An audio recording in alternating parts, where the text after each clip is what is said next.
Good morning, students. So this is a bridge code class. So in this class, I discuss about the centroid formula. So before going to the formula, first you have to know the definition of centroid. So do you know about the centroid? ನಿಮಗೆಲ್ಲ centroid ಬಗ್ಗೆ ಗೊತ್ತಿದೆಯಾ? Then what is the definition of centroid? Centroid ಅಂದ್ರೆ ಏನು?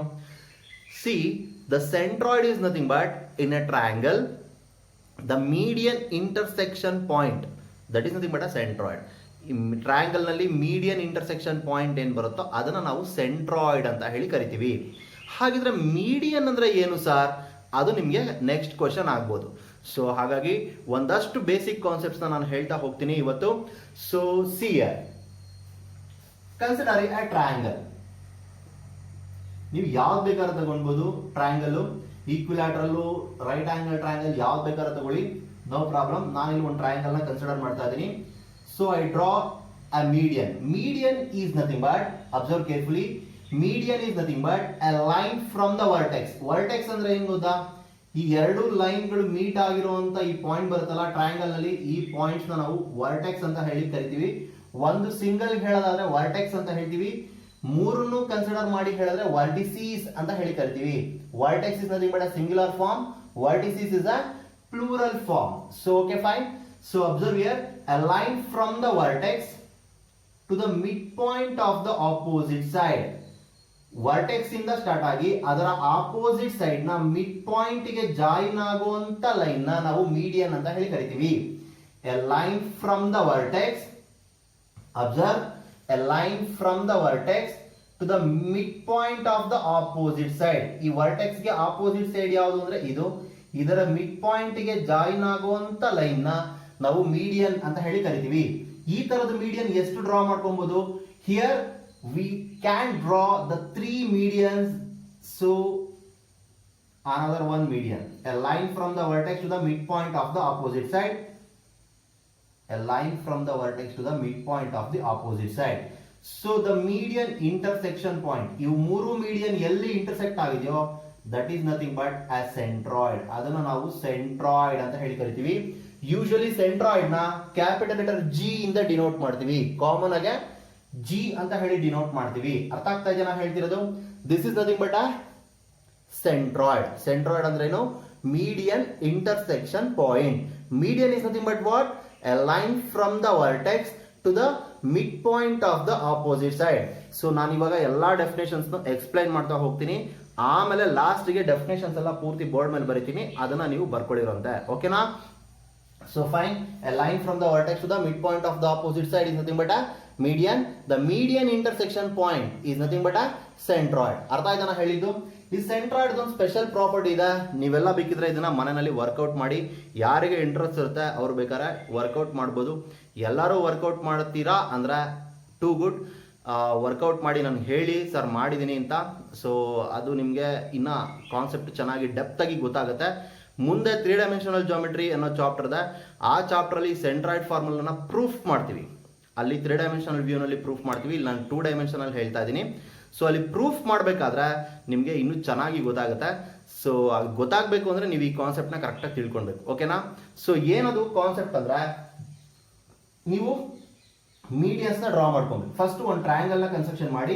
Triangle construction ಮಾಡ್ಕೊಳ್ಬೇಕಾದ್ರೆ ಇದು length correct ಆಗಿ ಗೊತ್ತಿರಬೇಕು. Better ನೀವು ಒಂದು 5 ಅಂತನೋ ಅಥವಾ 7 ಅಂತನೋ ಆ ಟೈಪ್ ತಗೊಳ್ಳಿ. ತಗೊಂಡ್ರೆ ನಿಮಗೆ ಮಿಡ್ ಪಾಯಿಂಟ್ ಈಸಿಯಾಗಿ ಸಿಗುತ್ತೆ. ಸ್ಕೇಲ್ ಇಟ್ಕೊಂಡು ನೀಟಾಗಿ ಡ್ರಾ ಮಾಡಿದ್ದಾದ್ಮೇಲೆ ಮಿಡ್ ಪಾಯಿಂಟ್ಸ್ ನ ಮಾರ್ಕ್ ಮಾಡ್ಕೊಳ್ಳಿ. ಮೂರು ಕಡೆನೂ, ಮೂರು ಸೈಡ್ಸ್ಗೂ, ಟ್ರಯಾಂಗಲ್ ನ ಮೂರು ಸೈಡ್ಸ್ಗೂ ಮಿಡ್ ಪಾಯಿಂಟ್ ನ ಮಾರ್ಕ್ ಮಾಡ್ಕೊಂಡು ಕರೆಕ್ಟ್ ಆಗಿ ಮೀಡಿಯನ್ಸ್ ನ ಜಾಯಿನ್ ಮಾಡಿ.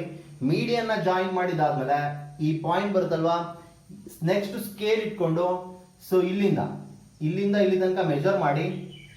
ನೋಡಿ, ಇಲ್ಲಿಂದ ಇಲ್ಲಿ ತನಕ ನೋಡಿ. ಇಲ್ಲಿಂದ ಸೆಂಟ್ರಾಯ್ಡ್ ತನಕ ಎಷ್ಟು ಲೆಂತ್ ಬಂದಿರುತ್ತೆ, ಸೆಂಟ್ರಾಯ್ಡ್ ಇಂದ ಇಲ್ಲಿ ತನಕ ಎಷ್ಟು ಲೆಂತ್ ಬಂದಿರುತ್ತೆ ಅಂತ ಹೇಳಿ ಅಬ್ಸರ್ವ್ ಮಾಡಿ. ನಿಮ್ಗೆ ಏನಾನ ಇದು 2 ಸೆಂಟಿಮೀಟರ್ ಇದ್ರೆ ಇದು 1 ಸೆಂಟಿಮೀಟರ್ ಇರುತ್ತೆ. ನೀವು ಡ್ರಾ ಮಾಡ್ಕೊಂಡ್ರದ್ರಲ್ಲಿ ನೋಡ್ಕೊಂಡಾಗ ನೆಕ್ಸ್ಟ್ ನಿಮ್ಗೆ ಇದು 3 ಇದ್ರೆ ಇದು 1.5 ಬರುತ್ತೆ. ಅಂದ್ರೆ ಎಷ್ಟಿರುತ್ತೋ ಅದ್ರಲ್ಲಿ ಅರ್ಧ ಇದು ಬರುತ್ತೆ. ಅಬ್ಸರ್ವ್ ಮಾಡಿ, ಇದು ಎಷ್ಟಿರುತ್ತೋ ಅದ್ರಲ್ಲಿ ಅರ್ಧ ಇದು ಬರುತ್ತೆ. ಕರೆಕ್ಟ್ ಆಗಿ ಅಬ್ಸರ್ವ್ ಮಾಡ್ಕೊಳ್ಬೇಕು. ಇದು 2 ಇದ್ರೆ ಇದು 1 ಬರುತ್ತೆ. ಅಂದ್ರೆ ಸೆಂಟ್ರಾಯ್ಡ್ ಡಿವೈಡ್ಸ್ ದ ಮೀಡಿಯನ್.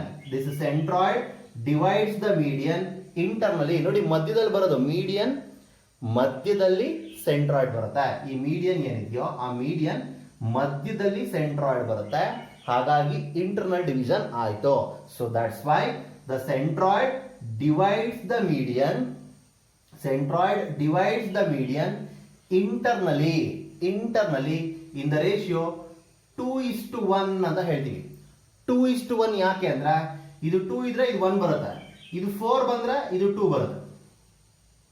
ಅರ್ಥ ಆಗ್ತಾ ಜನ ಹೇಳ್ತಿರೋದು? ನೆಕ್ಸ್ಟ್ ಇದು 6 ಬಂದ್ರೆ ಇದು 3 ಬರುತ್ತೆ, ಇದು 5 ಬಂದ್ರೆ ಇದು 2.5 ಬರುತ್ತೆ. ಸೊ ಈ ಫಾರ್ಮೆಟ್ ನಲ್ಲಿ ಬರೋದ್ರಿಂದ ಇದು ಎಷ್ಟಿರುತ್ತೋ ಇದ್ರಲ್ಲಿ ಅರ್ಧ ಇದು ಬರೋದ್ರಿಂದ ಅದನ್ನ 2:1 ರೇಷಿಯೋ ಅಂತ ಹೇಳಿ ಕರಿತೀವಿ. ಗೊತ್ತಾಯ್ತಾನ ಹೇಳಿದ್ದು? ಇದನ್ನ ನೀವು ಬೇಕಿದ್ರೆ ಮನೆಯಲ್ಲಿ ವರ್ಕೌಟ್ ಮಾಡಬಹುದು. Is it clear? ಸೊ ಇದು ಮೀಡಿಯನ್ ಮತ್ತೆ ಸೆಂಟ್ರಾಯ್ಡ್. ಈ ಮೀಡಿಯನ್ ಮತ್ತೆ ಸೆಂಟ್ರಾಯ್ಡ್ ಬಂದಿರೋದ್ರಿಂದ ಇನ್ನೊಂದು ಕಾನ್ಸೆಪ್ಟ್ ನಿಮಗೆ ಗೊತ್ತಿರಲಿ ಅಂತ ಹೇಳ್ತೀನಿ. That is nothing but an orthocentre. Orthocentre ಅಂದ್ರೆ ಏನು?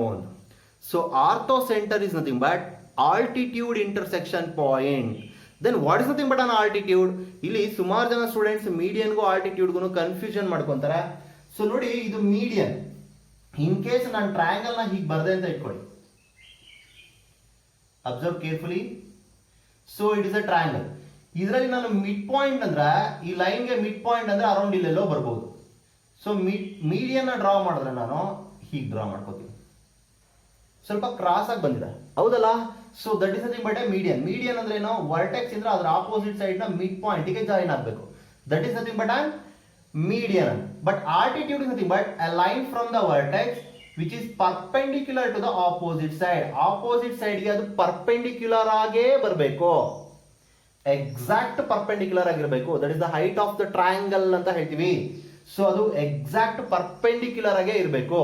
ಸೊ ಈ ತರದ್ದು ಯಾವ್ದಾದ್ರು ಒಂದು ಟ್ರಯಾಂಗಲ್ ನಾವು ಕನ್ಸಿಡರ್ ಮಾಡಿದ್ರೆ ಇದಕ್ಕೆ ನೀವು ಎಷ್ಟು ಆಲ್ಟಿಟ್ಯೂಡ್ ಡ್ರಾ ಮಾಡಬಹುದು ನೋಡಿ, ಒಂದು ಆಲ್ಟಿಟ್ಯೂಡ್. ಸೊ ಅಗೈನ್ ಇಲ್ಲಿಂದ ಇನ್ನೊಂದು ಪರ್ಪೆಂಡಿಕ್ಯುಲರ್ ಲೈನ್ ಡ್ರಾ ಮಾಡ್ಕೊಂಡ್ರೆ ಪರ್ಪೆಂಡಿಕ್ಯುಲರ್ ಲೈನ್, ಹಾಗೆ ಇನ್ನೊಂದನ್ನು ಡ್ರಾ ಮಾಡ್ತೀರಾ. ಸೊ ಮೂರು ಆಲ್ಟಿಟ್ಯೂಡ್ ಎಲ್ಲಿ ಇಂಟರ್ಸೆಕ್ಟ್ ಆಗುತ್ತೋ that is nothing but an orthocentre. Altitude intersection point, altitude intersection point is nothing but an orthocentre. ಗೊತ್ತಾಯ್ತಾ? Altitude is nothing but a line from the vertex which is perpendicular to the opposite side. Opposite ಸೈಡ್ಗೆ perpendicular ಆಗಿ ಬರುವಂತ line ನಾವು altitude ಅಂತ ಹೇಳಿ ಕರಿತೀವಿ. Median ಅಂದ್ರೆ mid ಪಾಯಿಂಟಿಗೆ ಜಾಯಿನ್ ಆಗುತ್ತೆ, ಆಲ್ಟಿಟ್ಯೂಡ್ ಅಂದ್ರೆ ಪರ್ಪೆಂಡಿಕ್ಯುಲರ್ ಆಗಿರುತ್ತೆ. ಅದು ಈಕ್ವಿಲ್ಯಾಟ್ರಲ್ ಟ್ರಯಾಂಗಲ್ ಆದರೆ, if it is an equilateral triangle then altitude ಮತ್ತೆ ಮೀಡಿಯನ್ ಎರಡೂ ಒಂದೇ ಆಗಿರುತ್ತೆ. ಈಕ್ವಿಲ್ಯಾಟ್ರಲ್ ಟ್ರಯಾಂಗಲ್ ಆಗಿದ್ರೆ ಆಲ್ಟಿಟ್ಯೂಡ್ ಮತ್ತೆ ಮೀಡಿಯನ್ ಎರಡು ಒಂದೇ ಆಗಿರುತ್ತೆ. ಗೊತ್ತಾಯ್ತಾ ಹೇಳಿದ್ದು? ಸೊ ಇನ್ನು ಬೇರೆ ಕೇಸಲ್ಲಿ ಅದಕ್ಕೆ ತಕ್ಕಂತೆ ಕರೆಸ್ಪಾಂಡಿಂಗ್ ಆಗಿ ಚೇಂಜ್ ಆಗ್ತಾ ಹೋಗುತ್ತೆ. Is it clear? ಸೊ ಇದೇನು ಹೇಳ್ದೆ, ಇದಿಷ್ಟು ಡೆಫಿನೇಷನ್ ಮತ್ತೆ ಸೆಂಟ್ರಾಯ್ಡ್ ಫಾರ್ಮುಲಾ ಬೋರ್ಡ್ ಮೇಲೆ ಬರೀತೀನಿ, ಅದನ್ನ ನೀವು ನೋಟ್ಸ್ ಅಲ್ಲಿ ಬರ್ಕೊಳ್ಳಿ. ಗೊತ್ತಾಯ್ತಾ? Okay students, take this as notes. ನೋಡಿ, ಇದನ್ನ ಬರ್ಕೊಳ್ಳಿ ನೋಟ್ಸ್ ಆಗಿ. ಸೊ ಮೀಡಿಯನ್, ಸೆಂಟ್ರಾಯ್ಡ್, ಆಲ್ಟಿಟ್ಯೂಡ್ ಮತ್ತೆ ಆರ್ಥೋಸೆಂಟರ್ ನಾಲ್ಕರದು ಡೆಫಿನೇಷನ್ ಬರ್ದಿದ್ದೀನಿ. So this is the centroid formula. So this centroid formula is important. ಮತ್ತೆ ಮುಂದೆ ಯಾವುದೋ ಕೆಲವು ಪ್ರಾಬ್ಲಮ್ಸ್ ನ ಸಾಲ್ವ್ ಮಾಡೋದಕ್ಕೆ ನಮಗೆ ಯೂಸ್ ಆಗುತ್ತೆ. ಸೊ ಹಾಗಾಗಿ ನಾನು ಇದನ್ನ ಸೆಂಟ್ರಾಯ್ಡ್ ಫಾರ್ಮುಲಾ ಬರ್ದಿದ್ದೀನಿ. ನಾನು ಇಲ್ಲಿ ಏನು ಬ್ರಿಡ್ಜ್ ಕೋರ್ಸ್ ನಲ್ಲಿ ಕ್ಲಾಸ್ ನಲ್ಲಿ ನಿಮಗೆ ಡಿಸ್ಕಸ್ ಮಾಡ್ತಿದ್ದೀನಿ, ಇದೆಲ್ಲಾ ಕಾನ್ಸೆಪ್ಟನ್ನು ನಿಮ್ಮ ಫಸ್ಟ್ ಇಯರ್ PUC ಸಿಲೆಬಸ್ ಅಲ್ಲಿ ಏನು ಬರುತ್ತೆ ಅಲ್ಲಿ ಕೆಲವು ಕಡೆ ಡಿಸ್ಕಸ್ ಮಾಡ್ತೀವಿ. ನೆಕ್ಸ್ಟ್ ನೀವು ಆಫ್ಟರ್ ಸೆಕೆಂಡ್ PUC ನೀವು ಕಾಂಪಿಟೇಟಿವ್ ಎಕ್ಸಾಮ್ಸ್ ಏನು ತಗೊಂತೀರಾ ಅಲ್ಲೆಲ್ಲ ನಿಮ್ಗೆ ಇದು ಹೆಲ್ಪ್ ಆಗುತ್ತೆ.